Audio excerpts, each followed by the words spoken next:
Hi friends, welcome to Lingadhar channel.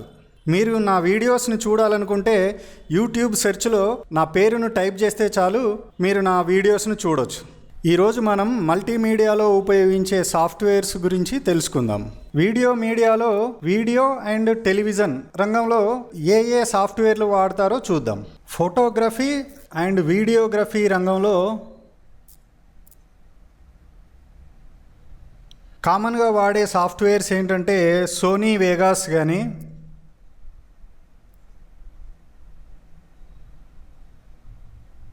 Sony Vegas Pro and Premiere pro.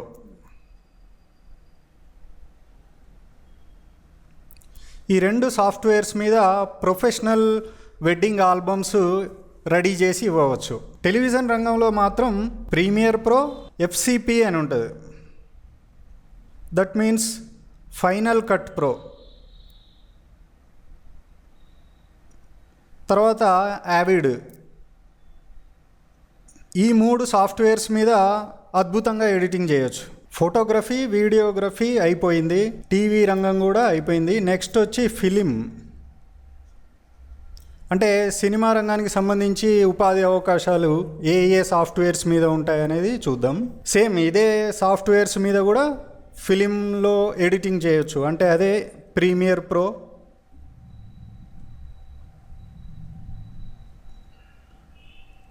Same FCP.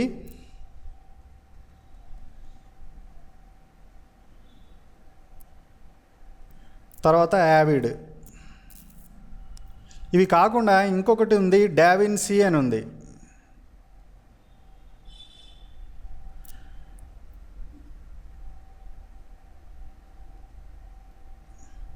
వీటితో cinema editing చేయొచ్చు.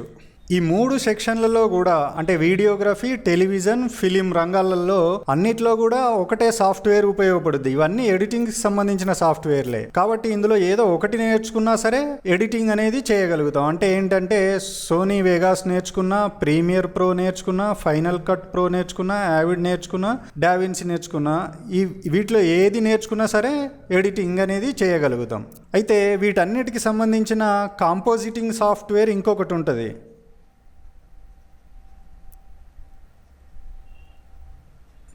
ఇది వచ్చి after effects.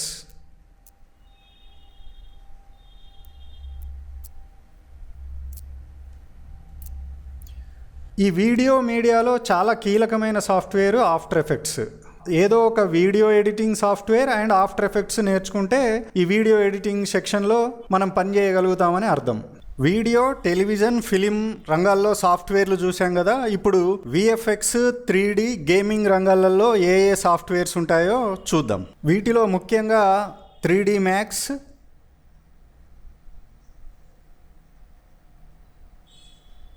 మాయా, blender, cinema 4D, తర్వాత Z brush. ఇవన్నీ 3D related softwares. ఇందులో ఏదో ఒకటి వచ్చినా సరిపోతుంది, లేదా అన్నీ నేర్చుకోవచ్చు. వీటి కాంపోజిటింగ్ కోసం ఆఫ్టర్ ఎఫెక్ట్స్ నేర్చుకోవాల్సి ఉంటుంది. ఈ ఆఫ్టర్ ఎఫెక్ట్స్ యొక్క ఉపయోగం చాలా ఉంటుంది. దీనిని కాంపోజిటింగ్ సాఫ్ట్వేర్ గాను, తర్వాత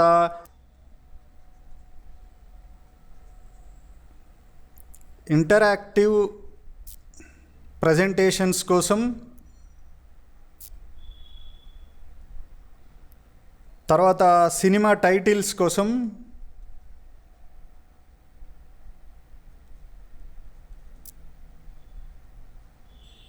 వాడతారు.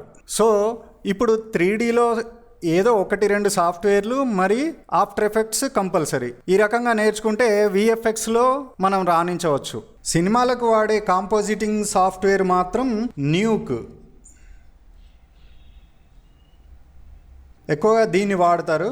నెక్స్ట్ 2D రంగం గురించి తెలుసుకుందాం. 2D యానిమేషన్ రంగం అంటే చిన్నపిల్లల కామిక్స్, టీవీ సీరియల్స్, టెలివిజన్ రంగంలో ఎక్కువగా ఉపయోగపడే యానిమేషన్ రంగం అని అర్థము. దీనిలో ఎక్కువగా యానిమీ స్టూడియో, అడోబ్ యానిమేట్, అంటే ఇంతకుముందు దాన్ని ఫ్లాష్ అని పిలిచేవారు, దాన్ని అడోబ్ యానిమేట్ గా అప్డేట్ చేశారనమాట. తర్వాత ఆటోడెస్క్ వారిది స్కెచ్ బుక్ ప్రో అని ఉంటుంది, ఇదొకటి. తర్వాత ఇండస్ట్రీ స్టాండర్డ్ వచ్చేసి టూన్ బూమ్ అనే కంపెనీ వారిదే హార్మోనీ అనే సాఫ్ట్వేర్ ను వాడుతున్నారు. ఇది చాలా మంచి సాఫ్ట్వేర్. ఎక్కువ చిన్నపిల్లల సీరియల్స్ అన్ని హార్మోనీ సాఫ్ట్వేర్ మీదనే తయారు చేస్తారు. అయితే 2D యానిమేషన్ లోకి ఎంటర్ అవుతున్న వ్యక్తి మాత్రం తప్పనిసరిగా డ్రాయింగ్ ఎక్స్పర్ట్ అయి ఉండాలి, లేదంటే ఇక్కడ నిలదొక్కుకోవడం చాలా కష్టం. మిగిలిన ఫీల్డ్స్ లో మనకు క్రియేటివిటీ ఉన్నా లేకున్నా నెగ్గుకు రావచ్చు, కానీ 2D యానిమేషన్ లో అలా జరగదు. పెన్సిల్ డ్రాయింగ్ తెలిసి ఉన్న వ్యక్తి మాత్రమే ఈ యానిమేషన్ రంగంలో నిలదొక్కుకోగలుగుతారు. నెక్స్ట్ గేమింగ్ రంగం. ఇందులో వాడుతున్న సాఫ్ట్వేర్ యూనిటీ 3D. అంటే ఈ 3D మ్యాక్స్, మాయా 3D రిలేటెడ్ సాఫ్ట్వేర్లన్నీ వాడచ్చు. వాటిలో మోడలింగ్ డిజైన్ చేసుకొని తెచ్చి గేమింగ్ సాఫ్ట్వేర్స్లో ఇంప్లిమెంట్ చేయడం ద్వారా గేమ్స్ని తయారు చేయొచ్చు. అలాగే అడోబ్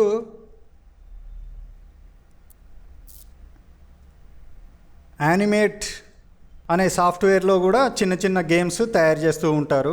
ఫ్రెండ్స్, ఇప్పటి వరకు print, sound, video, cinema, gaming మీడియాలలో సాఫ్ట్వేర్స్ ఏమేమి ఉన్నాయో తెలుసుకున్నాం. చివరిది వెబ్ మీడియాలో ఎన్ని సాఫ్ట్వేర్స్ ఉన్నాయో చూద్దాం. వెబ్సైట్ డిజైనింగ్ లో కామన్ గా వాడే సాఫ్ట్వేర్స్ ఫోటోషాప్,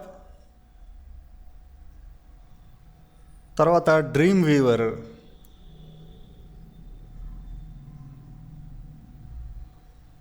తర్వాత ఫ్లాష్. ఇప్పుడు ఈ ఫ్లాష్ అడోబ్ యానిమేట్గా మారింది.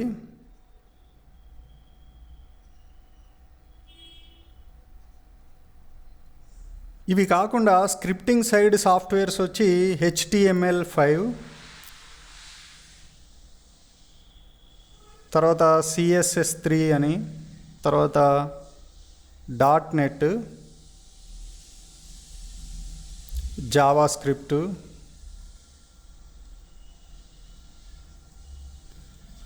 PHP, తర్వాత MySQL. ఇలా రెండు పద్ధతుల్లో వెబ్సైట్స్ డిజైన్ చేయొచ్చు. ఫోటోషాప్, డ్రీమ్ వీవర్, ఫ్లాష్ లాంటి వాటితో చేయడము. రెండోది స్క్రిప్టింగ్ వైపేమో HTML, CSS, PHP లాంటి వాటితో వెబ్సైట్స్ డిజైన్ చేస్తుంటారు.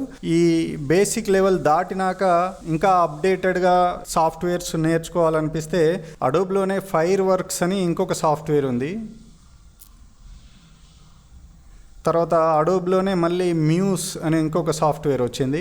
ఇలాంటి సాఫ్ట్వేర్స్ మీద కూడా వెబ్సైట్స్ డిజైన్ చేస్తున్నారు. ఫ్రెండ్స్, ఇవి మల్టీమీడియాలో ఉన్న అన్ని సాఫ్ట్వేర్స్. దీంట్లో ఏ సాఫ్ట్వేర్స్ మనకు ఉపయోగము అనేది మీరు నిర్ణయం చేసుకోండి. నెక్స్ట్ వీడియోలో మనం మల్టీమీడియాకు సంబంధించిన కన్క్లూజన్, ఎవరు ఎలా నేర్చుకోవాలి, క్రియేటివిటీ లెవెల్స్ని ఎలా పెంచుకోవాలి, మల్టీమీడియాని ఎలా ఉపయోగించుకోవాలి అనే దాన్ని పూర్తి చేస్తాను. రాబోయే వీడియోల కోసం నా ఛానల్ని సబ్స్క్రైబ్ చేసుకోండి. నచ్చితే లైక్ బటన్ ప్రెస్ చేయండి. ఏవైనా డౌట్స్ ఉంటే కామెంట్స్లో రాయండి. మల్టీమీడియా గురించి నేర్చుకోవాలనుకునే ఫ్రెండ్స్ కోసం షేర్ చేయండి. Thank you friends.